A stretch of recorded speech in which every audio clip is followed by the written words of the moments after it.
میں عبد ہوں.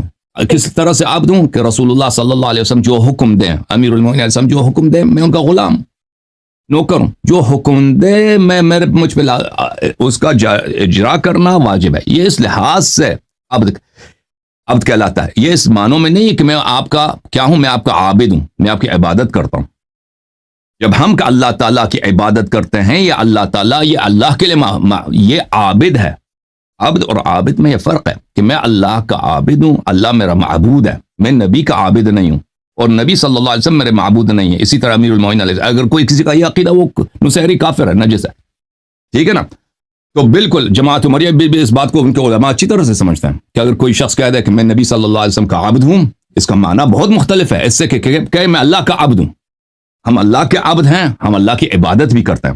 ہم نبی صلی اللہ علیہ وسلم کے عبد ہیں, یعنی ان کے غلام, ان کے نوکر ہیں, ان کے فرمان بردار ہیں. نہیں کہ ہم ان کی عبادت کرتے ہیں, نہیں, اس کا مطلب یہ نہیں کہ وہ ہمارے معبود ہیں. تو یہ بات جو آپ نے کہی نا کہ امیر المومنین علیہ السلام ہمارے معبود ہیں, یہ سراسر کفر, شرک. اور امیر المومنین علیہ السلام ایسے شخص کا جو بھی شخص اس طرح کا عقیدہ رکھے, اہل بیت علیہ السلام کی اس پہ لعنت ہے. مزید کچھ کہنا چاہتی ہیں؟ بات کرتی ہے, لیکن میرا آج کا یہ ٹاپک نہیں ہے, میرا سوال کچھ اور ہے. یہ تو بس اس دن جب میں نے ذوالجلال والاکرام کہا تو مدعے کو ہائی لائٹ دی گئی, اس وجہ سے میں نے بات کیا. میرا آج کا یہ مدعا نہیں, اس پر پھر کبھی بات کریں گے. میرا جو آج کا ٹاپک ہے وہ یہ تھا کہ آپ نے اپنے ایک لائیو سیشن میں کہا تھا کہ جو آئمہ طہارات ہیں, آئمہ صلوات اللہ علیہ, وہ ان کو بشری حاجات ہوتی تھی اور وہ باتھ روم بھی جاتے تھے. پھر ایک بہن نے آپ سے سوال کیا تھا کہ کیا قرآن کو باتھ روم میں لے جایا جا سکتا ہے, اس کے حوالے سے بھی آپ نے کچھ بات کی تھی. کرنا تو مجھے صرف سوال ہی ہے, لیکن اس سے پہلے آپ میری چند باتیں سن لیجیے, پھر اس کے بعد آپ کو جو بھی بولنا ہوگا آپ بولتے رہیے گا. جناب, آپ نے جو اس لائیو سیشن میں جو ریفرنسز پیش کیے تھے بشری حاجات کے حوالے سے آئمہ کے, آپ نے ایک کتاب دکھائی تھی, کتاب بصائر الدرجات, جو میں نے آپ کی ویڈیو دیکھی تھی, اس میں آپ نے روایت دکھائی تھی اس کتاب میں سے, جو اس کا راوی تھا احمد بن محمد بن سیار تھا. ٹھیک ہے, یہی راوی تھا. جو کتاب رجال النجاشی ہے, مطبوعہ بیروت اور پیج نمبر 78, اس پہ اس راوی کو محمد بن سیار کو ضعیف الحدیث اور فاسد المذہب کہا گیا. 2 طرح کی جرح اس پہ کی گئی ہے. پھر آپ نے دوسری روایت ایک کتاب سے دکھائی تھی, تفسیر عیاشی سے, اس میں لکھا تھا ان احمد بن خالد, اس راوی کا نام تھا, لیکن آگے کسی معصوم کا نام نہیں تھا کہ کس معصوم سے روایت کی جا رہی ہے. کالا امیر المومنین یا کالا امام علی, کالا امام صادق, کچھ بھی ایسا نہیں تھا. ٹھیک ہے. تیسری روایت جو آپ نے پیش کی تھی ملا یحزرہ الفقیہ سے, احمد بن محمد بن سعید الکوفی کا نام اس میں موجود تھا, اور اس راوی کے بارے میں کتاب المعین المعجم الرجال الحدیث میں پیج نمبر 65 پر اس کے بارے میں لکھا گیا کانا کوفی زیدی. محمد بن سعید الکوفی مذہبی طور پر زیدی تھا, اور آپ اکثر کہتے ہیں کہ آپ زیدیہ کی حدیث آپ پر حجت نہیں ہے. اگر آپ رجال شیخ صدوق پڑھیں تو اربع کی راویوں میں جرح موجود ہے باقاعدہ. ٹھیک ہے. اس کے علاوہ آپ نے نوادر علی بن اسبات سے روایت پیش کی تھی, اس میں علی بن القاسم راوی موجود تھا, اگین وہی. اور کتاب مجموع رجال حدیث جو کتاب ہے, اس میں پیج نمبر 423 پہ اسے انہوں نے مجہول لکھا ہے. پھر آپ نے جو 5ویں روایت پیش کی تھی, اوکے سن لیں, ابھی سب میں سمجھ گیا. سن لیں بہن, دیکھیں سن لیں. یہ کہ رسول اللہ صلی اللہ علیہ وسلم وضو کرتے تھے, غسل کرتے تھے, استنجا کرتے تھے, اور رسول اللہ صلی اللہ علیہ وسلم کپڑے چینج کرتے تھے, پاکیزہ کپڑے پہنتے تھے, اور رسول اللہ صلی اللہ علیہ وسلم قضاء حاجت کرتے تھے. یہ تو متواترات میں ائمہ تابعین علیہ السلام کرتے تھے. یہ تو یقینیات میں, اس کے احادیث اتنے زیادہ ہیں شیعہ کتب میں, مخالفین کے کتب میں, بلا شک و بلا. سن لیں, میری بات کا نہ کاٹیں. دیکھیں نا, یہ ایک جاہلانہ بات, ایک احمقانہ بات, کہ اس پہ انسان نہیں جانتا کہ اس بات کو جز احمق ذاکرین نے مشہور کرا دیا. انسان اس پہ روئے یا اس پہ ہنسے. ایک بھی روایت نہیں ہے کہ یہ بھائی باتھ روم نہیں جاتے تھے, یہ واش روم ان کو حاجت ہی نہیں ہے پیغمبر کو. کبھی انہوں نے ادعا کیا, کبھی کسی سن لیں بھائی بہن, سن لیں کہ وہ باتھ روم نہیں جاتے تھے, ان کو کبھی ان کو جو ہے بول یا غائط کبھی آتی نہیں تھی. ان کو بھائی امام علیہ السلام کو یہ پیشاب وغیرہ آتا ہی نہیں. یہ کسی بھی روایت میں نہیں ہے. اس کے برعکس روایات میں بہت ہے کہ ان کو جانے کی ضرورت ہوتی تھی, وہ جاتے تھے, اور یہ کھانا کھاتے تھے, وہ سوتے تھے. یہ سب ایک منٹ بہن, میں دیکھیں فضول باتوں میں بحث نہیں کرتا. اس کے روایات بہت زیادہ ہیں, اوکے تو آپ ایسے ہے نا، آپ ایسے ہے کہ آپ آئے سورج کے سامنے، سورج کے سامنے کہتے ہیں سورج نہیں ہے، سورج نہیں ہے، سورج نہیں ہے، یہ سورج ہے بھائی سامنے. آپ مہربانی کریں، اور آپ تو میں آپ کو کیا کہوں، آپ کو پاس تو یہ نہیں ہے. ذاکرین سے کہتا ہوں، جب ذاکرین نے ان کو سکھایا، آپ مرد بنے ایک دلیل لے کے کہ میں اطہار علیہ السلام نے کبھی ادعا کیا ہو کہ ان کو واش روم جانے کی حاجت نہیں ہو. یہ کیا بکواس شروع کیا ان لوگوں نے. ائمہ اطہار علیہ السلام استنجا کرنے کی حاجت نہیں ہے ان کو. آپ ذاکرین کا کہہ رہے ہیں وہ مرد بنے ایک حدیث لے کے باتھ روم نہیں جاتے تھے. اب میں آپ سے کہوں گی بھائی آپ مرد بنے ایک حدیث دکھائی کہ باتھ روم جاتے تھے، بات ختم. یہ متواتر ہے. ائمہ طاہرین علیہ السلام کی قضاء حاجت کرتے تھے، رسول اللہ صلی اللہ علیہ وسلم کرتے تھے. یہ متواترات میں اس کے روایات بہت زیادہ ہیں، بے نہایت زیادہ. میں نے اسی سیشن میں 4 5 6 حدیث دکھائی تھی، اس کے علاوہ بھی بہت زیادہ ہیں. کتاب طہارت میں اجازت سن لیں بہن، سن لیں اس کے روایات متواتر ہیں، بہت زیادہ ہے، بہت زیادہ ہے. ٹھیک ہے نا. آپ کہتے ہیں کہ راوی ضعیف ہے، تو بات سن لیں. میں زیدیوں کے کتابوں کو حجت نہیں سمجھتا. اگر ہمارے کتب میں، کتاب کلینی میں، کتاب کافی میں، کتب شیخ صدوق رحمۃ اللہ علیہ، کتب شیخ توسی رحمۃ اللہ علیہ میں کسی زیدی کی حدیث آ جائے یا کسی غیر شیعہ کی حدیث آ جائے، وہ حدیث صحیح ہوتی ہے. اس کی وجہ بہت زیادہ ہے. آپ کو یہ باتیں نہیں معلوم، آپ کو علماء کو بھی نہیں، آپ تو کچھ بھی نہیں ہے، علماء کو بھی نہیں معلوم. یہ کتاب ہے، ملاحظہ فرمائیں، میں آپ کو ایک کتاب دکھاؤں. کتاب الاصول 16 من الاصول الاولیہ فی الروایات واحادیث اہل البیت علیہم السلام، چاپ دار الشبستری ام المقدسہ ایران میں. یہاں پہ ملاحظہ فرمائیے، حضرت امام محمد باقر علیہ السلام فرماتے ہیں، جابر بن یزید جعفی روایت کرتے ہیں، ان لنا اوعیۃ نملأها حکما وعلما. ہمارے ایسے اصحاب ہیں جن کے دلوں کو، جن کے اذہان کو ہم اپنے علم سے اور حکمت سے بھر دیتے ہیں، ان کو احادیث دیتے ہیں. ولیست لها باہل، اور یہ ہمارے احادیث کے اہل نہیں ہیں، یا تو مثلا عمری ہے، یا تو شکاکوں میں سے ہیں، یا مثلا فاسد العقیدہ ہے، لیکن ہم ان کو احادیث دیتے ہیں. فَإِنَّمَا نَمْلَأُهَا لِتُنْقَلَ إِلَى شِيعَتِنَا، ہم اس لیے ان کو احادیث سے بھر دیتے ہیں، ان کو احادیث سکھا دیتے ہیں، کیوں؟ ہمیں پتہ ہے کہ یہ لوگ ہمارے احادیث کو نقل کریں گے. یہ لوگ کتاب لکھیں گے کہ امام جعفر صادق علیہ السلام کے اس مسئلے پہ یہ احادیث ہیں، امام باقر علیہ السلام کے اس مسئلے پہ یہ احادیث ہیں، اور یہ کتابیں ہمارے شیعوں کو پہنچ جائیں گی. فانظروا الى ما في الاوعیہ فخذوها، ان ظرفوں میں دیکھ لو کہ ان ظرفوں کو جن ہم نے حدیث میں سے برا ہے، اس میں کیا ہے، اس کو تم لے لو ہمارے احادیث کا. ثم صفوها من القدورہ، اور اس ان کے کتب میں اگر اس کے اپنے کچھ اقوال ہیں، اپنے کچھ رائے ہے، اس کو چھوڑ دو. ان کی جو قدورت ہے اس کو چھوڑ دو، ہمارے اقوال کو ان کتب سے لے لو. تاخذونها بيضاء نقیۃ صافیہ، ہمارے احادیث تمہیں انہی فاسد عقیدہ روات سے، جن کو تم ضعیف کہتے ہو، انہی فاسد بیضا سفید نقیہ پاک ملیں گی. وَإِيَّاكُمْ وَالْأَوْعِيَّةِ فَإِنَّهَا وِعَاءُ سُوءٍ فَتَنْكَبُوهَا، اور لیکن ان راویوں سے بچو. راوی کے روایت کو لے لو اور ان روات سے بچو، روات سے بچو اور روات سے برحذر رہو. خود مثلا راوی مثلا زیدی ہے، خود راوی شکاک میں سے ہے، خود راوی غیر شیعہ ہے، ان کی حدیث کو لے لو کیونکہ انہوں نے اہل بیت علیہ السلام سے نقل کیا، لیکن ان کے اپنے آراء اقوال سے ان سے برحذر رہو. لہٰذا ہمارے جو علماء تھے، وہ شیخ صدوق بیوقوف نہیں تھا، وہ پاگل نہیں تھا، اس کی عمر گزری احادیث، اس کے باپ کا عمر بھی گزری احادیث میں. جس شہر میں پلا بڑا ہے وہاں پہ احادیث، بچے اس زمانے میں احادیث حفظ کرتے تھے، بچے جو ہیں ہزاروں ہزار حدیث حفظ کرتے تھے. قم میں شیخ صدوق رحمۃ اللہ علیہ کے زمانے میں، وہ امام زمانہ علیہ السلام کی دعا سے دنیا میں آیا ہے. مرحوم کلینی پاگل نہیں تھے، بیوقوف نہیں تھے کہ انہوں نے اس مقدمے میں لکھا کہ میں ایک ایسا کتاب لکھوں گا کہ جو شیعوں کی اصول اور فروع کے لیے کافی ہو، پھر اس میں احادیث لائیں بھائی، ہر طرح کی حدیث ڈال دیں، کسی کو پتہ بھی نہیں چلے کہ کون سی حدیث صحیح ہے کون سی غلط ہے. ٹھیک ہے نا. اور اس میں وعدہ دے دیں کہ میں صحیح حدیث لے کے آتا ہوں، پھر وہ خود بھول جائیں، غلط احادیث میں داخل کریں. اس لیے ان کے پاس معیار جو اہل بیت علیہ السلام کی جانب سے ہے، معیار وہ اور ہے. جماعت عمریہ کے معیار اور ہے، جماعت عمریہ کے معیار نقل احادیث میں اور ہے. ہمارے ہاں احادیث اور ہیں. ہمارے ہاں کیا ہیں کہ جو کتب اصحاب ائمہ علیہ السلام نے لکھے.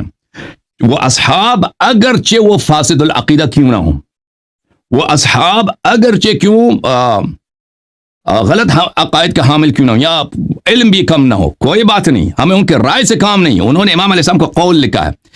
صدوق کو پتا تھا اس زمانے میں یہ ان کا کام ہی تھا حدیث پڑھنا.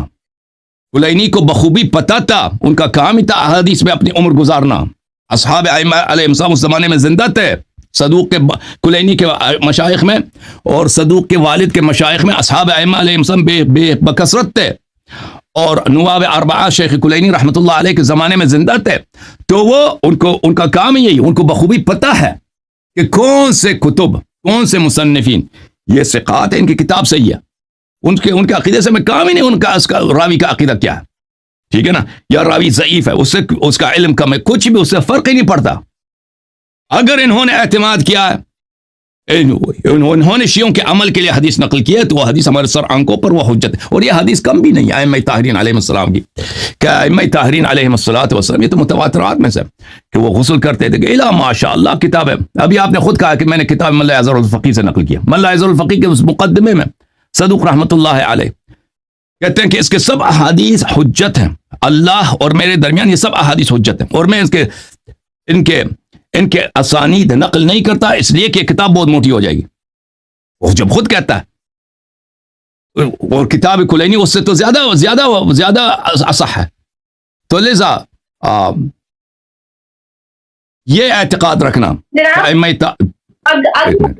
طاہرین علیہ الصلوۃ والسلام، سن لیں، وہ ائمہ طاہرین علیہ الصلوۃ والسلام ان کو وہ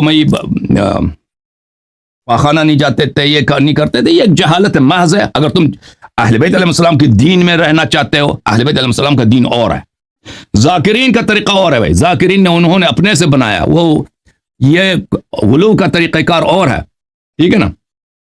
جی کچھ کہنا چاہتی ہیں آپ نے ابھی فرمایا کہ ملا اظہر الفقی کے حوالے سے جو آپ نے بات کی تھی، اس میں شیخ صدوق نے کہا ہے کہ اس پہ جو حدیث ہے ساری حجت ہے ہم پہ. تو اگر آپ علامہ مجلسی کی وجیزہ پڑھیں تو اس کتاب میں انہوں نے علامہ مجلسی سے تفصیلاً ملا اظہر الفقی کی اسناد الی شیخ صدوق کا تذکرہ کیا اور بتایا کہ کون سی سند کا کیا معاملہ ہے. آپ نے کہا کہ حضرت شیخ صدوق نے امام کا زمانہ پایا ہے، تو انہوں نے اپنی نظروں سے کوئی ایسا واقعہ دیکھا ہو، ائمہ اہل بیت کو نعوذ باللہ باتھ روم جاتے دیکھا ہو، تو انہوں نے ایسا واقعہ کوئی کتاب میں لکھا ہو تو آپ وہ واقعہ دکھا دیجیے کہ میں نے ایسے امام کو جاتے ہوئے دیکھا ہے. جناب آپ جو بات کریں کہ قرآن کی آیت پہ فٹ نہیں بیٹھ رہی، اللہ قرآن میں فرماتا ہے بسم اللہ الرحمن الرحیم انما یرید اللہ لیذھب عنکم الرجس اہل البیت ویطہرکم تطہیرا. اللہ کہتے ہیں میں نے نجاست کو اہل بیت سے دور کر دیا. اور جب اللہ انما کہہ رہے تو اللہ کی نثار باندھ رہا ہے، ٹھیک ہے. اس میں یہ نہیں ہے کہ اس نجاست سے دور کیا اور اس سے نہیں کیا. اگر تو نجاستیں الگ الگ ہے، اس میں کسی اور نجاست کی بات ہو رہی ہے، تو پھر آپ اس نجاست کا بتائیے کہ وہ کون سی ہے جو دور ہو گئی اور وہ کون سی ہے جو دور نہیں ہوئی. اللہ نے یہاں کھول کے کیوں بیان نہیں کیا؟ تو شیخ لوگ جانتے ہیں جو ہمارے پروگرام دیکھتے ہیں، اگر آپ اس قابل ہوتی تو میں مزید حوالے دے دیتا، کہ میں نے بار بار دکھا دیا ہے کہ مختلف کتب میں علامہ مجلسی رحمۃ اللہ علیہ کہتے ہیں کہ کلینی کے سب احادیث صحیح ہیں، ملا اظہر الفقی کے سب احادیث صحیح ہیں اور یہ سب حجت ہیں. وہ بار بار اپنے مختلف کتب میں یہ فرماتے ہیں. اور جو ان کا سلسلہ سند ہے مجلسی کا، صدوق تک اس کا کوئی اثر ہی نہیں ہے، اس کا کوئی فائدہ ہی نہیں ہے، کیونکہ صدوق کی کتاب یہ بتواتر ثابت ہے کہ ملا اظہر الفقی صدوق کی کتاب ہے، ٹھیک ہے نا. اور میں نے یہ نہیں کہا کہ صدوق ائمہ علیہ السلام کے زمانے میں رہتے تھے. صدوق غیبت کبریٰ میں رہتے تھے، ان کے والد غیبت صغریٰ میں رہتے تھے. ان کے والد گرامی جو ہیں انہوں نے بہت سارے اصحاب ائمہ علیہ السلام کو پایا اور نواب اربعہ کو بھی پایا ہے، اور اسی وجہ سے صدوق ان کی دعا سے، امام زمانہ علیہ السلام کی دعا سے پیدا ہوں. یہ کہ صدوق علیہ رحمت نقل کریں کہ انہوں نے اپنی آنکھوں سے دیکھا کہ امام علیہ الصلوۃ والسلام واش روم جاتے تھے، اس کی کوئی ضرورت ہی نہیں جب دوسرے اتنے روات موجود ہیں انہوں نے نقل کی ہے کہ ائمہ علیہ الصلوۃ والسلام واش روم کے یوز کرتے تھے. تو صدوق سے ان کی وثاقت صدوق سے کم نہیں ہے بلکہ صدوق سے زیادہ ہے. اس کے علاوہ آئے تطہیر عصمت کے متعلق ہے. آئے تطہیر عصمت کے متعلق ہم نے پاک کیا ہے آپ کو گناہوں سے اور ناپاکیوں سے. اس کا مطلب یہ نہیں ہے کہ اگر رسول اللہ صلی اللہ علیہ وسلم صحرا میں چلے جائیں تو ان پہ گرد کبھی نہیں پڑے گا. امیر المؤمنین علیہ السلام جنگ صفین میں جاتے تھے نا، حملہ کرتے تھے دشمن کے لشکر کے وسط میں چیر کے جاتے تھے، چاروں طرف سے دشمن ہوتے تھے. رات کا وقت ہوتا تھا جو لیلۃ الحریر کہلاتا ہے. دشمن کے وسط میں جاتے تھے, بہت دیر تک لڑتے تھے, واپس آتے تھے, خون میں ڈبے ہوئے واپس آتے تھے. اکیلے جاتے تھے لشکر کے دشمن کے قلب میں, واپس آتے تھے. اب کوئی ان کو خون کیوں لگی؟ ان کا اپنا خون تو نہیں تھا, دشمن کا خون تھا, ٹھیک ہے نا. پھر تلوار بہت دفعہ ہوتا تھا کہ تلوار ان کا ٹیڑھا ہو جاتا تھا, تلوار کو دوبارہ سیدھا کرتے تھے, دوبارہ جاتے تھے دشمن کے. اب کہہ دو آیت تطہیر تو کہتا ہے کہ ان کو کوئی لجاست لگتی نہیں ہے. یہ کفار لشکر شام والوں کے خون تو نجس سے زیادہ نجس, سور سے بھی زیادہ نجس ہے, تو یہ ان کو کیوں چنٹے پڑی ہیں؟ تو اس کے وہ جواب یہ ہے کہ آیت تطہیر عصمت کے متعلق ہے کہ ہم نے ان کو ناپاکیوں سے پاک کیا. اس کا مطلب یہ نہیں ہے کہ اگر کوئی بچہ پیشاب کرے تو پیشاب ان کو نہیں لگتی, ہوا کو چلی جائے گی, یا اگر کوئی مثلا خون ان کو لگتی نہیں ہے, اللہ نے حصار بنا دیا, یہ بھائی ہر طرح سے ہیں. تو ائمہ طاہرین علیہم السلام, اب اس کا دیکھیں کوئی اس کا میری بات کا غلط فائدہ نہ اٹھائے. کیا دیکھیں میں نے کہہ دیا ہے کہ ائمہ علیہم السلام کا خون نجس ہے, یا ائمہ علیہم السلام کا ادرار نجس ہے, یا ان کا پیشاب نجس ہے. میں نہیں کہتا, میں عرض یہ کرتا ہوں کہ ائمہ طاہرین علیہ السلام کی روایت میں بہت زیادہ ہے کہ کافی میں بہت ان کے اعجاز سے یہی ہے کہ ان کے بول جو ہے, بول سمجھتے ہیں نا پیشاب کو ہوتے ہیں, ان کے بول سے اور غائط سے وہ خوشبو آتی ہے, مہک آتی ہے. دوسروں کی جو ہے بدبو ہوتی ہے لیکن ان سے مہک آتی ہے. اور پھر زمین کو حکم ہے کہ اس کو نگل لیں. کوئی نے اس کو دیکھا بھی نہیں ہے کہ کسی نے ائمہ طاہرین علیہ السلام کے پیشاب, فزیکلی پیشاب کو کسی نہیں دیکھا, کیونکہ ہر جگہ وہ پیشاب کرے, وہ زمین کو حکم ہے کہ وہ نگل لے, لیکن وہ کرتے تھے یہ. لیکن اس کا مطلب یہ نہیں ہے کہ چپ کرو ایک منٹ, ان کا اب آئی وہ بہن چپ کرو, ان کا پیشاب نجس ہے ہم نہیں کہتے. یہ جاہل لوگ یہ ہماری باتوں سے پر ہمیں غلط نسبت دیں گے. یا ان کا پاخانہ نجس ہے ہم یہ نہیں کہتے, یا ان کا خون نجس ہے نستجیر باللہ ہم نہیں کہتے. اگر ان پہ کوئی کافر کے ساتھ ان کا جنگ ہو جائے, اگر کافر کے بدن سے خون نکلے, وہ چینٹے پڑ سکتی ہے امام پر, پڑ سکتی ہے, اس میں کوئی کچھ بھی نہیں ہے. ان کے تلوار پہ لگ سکتی ہے, جس تلوار سے انہوں نے قتل کیا اس پہ تلوار کو لگ سکتی ہے, ان کے چہرے پہ لگ سکتی ہے, ان کے بدن پہ لگ سکتی ہے. اس میں کوئی آیت تطہیر سے اس کا کوئی تضاد ہی نہیں ہے, کیونکہ آیت تطہیر عصمت کے متعلق ہے. آیت تطہیر اس متعلق نہیں ہے کہ پھر اب میں نے ان کو پاک کیا پھر ان کو غسل کرنے کی ضرورت ہی نہیں ہے, دنیا میں نئے کپڑے پہننے کی ضرورت ہی نہیں ہے. یہ آیت تطہیر یہ نہیں کہہ رہا. آیت تطہیر ظاہری کے لیے نہیں ہے, وہ آیت تطہیر گناہوں سے, برائیوں سے, اس طرح کی چیزوں سے کے متعلق ہے. ائمہ طاہرین علیہ السلام کے روایات میں بھی ہے آیت تطہیر کی, آیت تطہیر سے مراد عصمت ہے, ٹھیک ہے نا. ان کی خود انہوں نے تفسیر کی ہے اس کی. جی آپ نے ابھی کہا کہ وہ فزیکلی کسی نے نہیں دیکھا ان کو باتھ روم جاتے ہوئے, پھر آپ نے کہا کہ وہ جاتے نہیں میں نے نہیں کہا, آپ اچھی طرح سے نہیں سن رہے. لوگوں نے دیکھا ان کو باتھ روم دیکھے ہوئے, متواتر ہے. آپ نہیں سن رہے نا, متواتر. ان کے بول کو کسی نے نہیں دیکھا. ان دونوں باتوں میں بڑا فرق ہے. ائمہ طاہرین علیہ الصلوۃ, بھائی ان کے پیشاب زمین کو حکم ہے کہ ان کے پیشاب کو نگل لیں, ان کے مدفوعات کو نگل لیں, لیکن وہ باتھ روم جاتے تھے. لوگوں نے دیکھا, یہ متواترات مارس کرو, متواترات میں امام نے خود کہیں کہا ہے کہ آج میں باتھ روم گیا تھا اور زمین نے نگل لیا ہے, اور اس طرح کی, جی ہاں, اس کا پورا باب ہے. آپ ایسے آگے مناظرہ کرنے کے لیے چلیں, آپ چلی جائیں, میں آپ کو حدیث دکھا دیتا ہوں. خدا حافظ آپ کا, خدا حافظ. جو حال سے میرے, ایک منٹ.